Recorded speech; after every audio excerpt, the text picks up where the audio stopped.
আমরা সবাই হাদি হব, দেশের জন্য জীবন দেব স্লোগানে স্লোগানে প্রকম্পিত রাজপথ। জুলাই যোদ্ধা বীর শহীদ ওসমান হাদির ভালোবাসায় রাস্তায় বেরিয়ে আসেন ছাত্র জনতা। ইনকিলাব মঞ্চের মুখপাত্র শরীফ ওসমান হাদিকে হত্যার প্রতিবাদে চট্টগ্রাম, বরিশাল, ময়মনসিংহ, যশোর ও চাঁদপুর সহ বিভিন্ন এলাকায় বিক্ষোভ মিছিল করা হয়। শুক্রবার জুম্মার নামাজের পর বিভাগীয় ও জেলা শহরগুলোতে এই কর্মসূচি পালিত হয়। কোথাও কোথাও সড়ক ও মহাসড়ক অবরোধ করে হাদি হত্যার প্রতিবাদ জানানো হয়। এতে বিভিন্ন শিক্ষা প্রতিষ্ঠানের শিক্ষার্থী ও রাজনৈতিক সংগঠনের সর্বস্তরের জনতা অংশ নেন। তাদের কণ্ঠে একটাই দাবি, হাদি হত্যার আসামিদের দ্রুত বিচারের আওতায় আনতে হবে। পাশাপাশি স্বরাষ্ট্র উপদেষ্টার পদত্যাগের দাবিও জানানো হয়।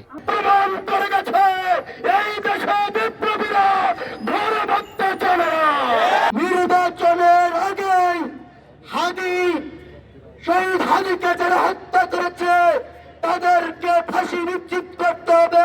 অথর্ব স্বরাষ্ট্রমন্ত্রীর পদত্যাগের দাবিতে আজকে আমরা এখানে উপস্থিত হয়েছি।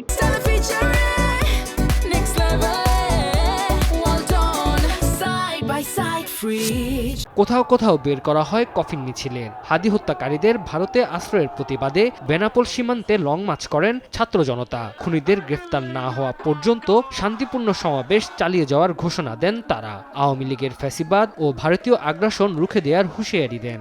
জুলাইয়ের যে তামান্না ছিল সেই তামান্নাটা আমরা বাস্তবায়ন করতে পারিনি নানাবিধ অনেক কারণে, রাজনৈতিক দলরা ঐক্যবদ্ধ না হতে পারার কারণে। কিন্তু হাদি তার জীবনের বিনিময়ে আবাদে আমাদের সকলকে ঐক্যবদ্ধ করে দিয়েছেন। হাদিকে যারা মেরেছে তাদেরকে ধরে এনে ফাঁসির মাধ্যমে হাদি হত্যার বিচার করতে হবে। এর আগে মসজিদে মসজিদে ওসমান হাদির আত্মার মাগফিরাত কামনায় দোয়া ও মোনাজাত করা হয়। আধিপত্যবাদ বিরোধী এই যোদ্ধার শাহাদাত কবুলের জন্য মহান রবের কাছে আকুতি জানান মুসল্লিরা। হাদি ভাইয়ের যে চেতনা, যে স্বপ্ন, সেই স্বপ্নের প্রতি দৃঢ় হব।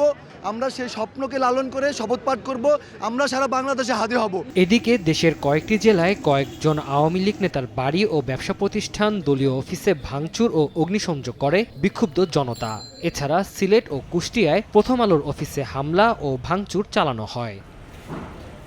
তানজিল হাসনাত, সময় সংবাদ।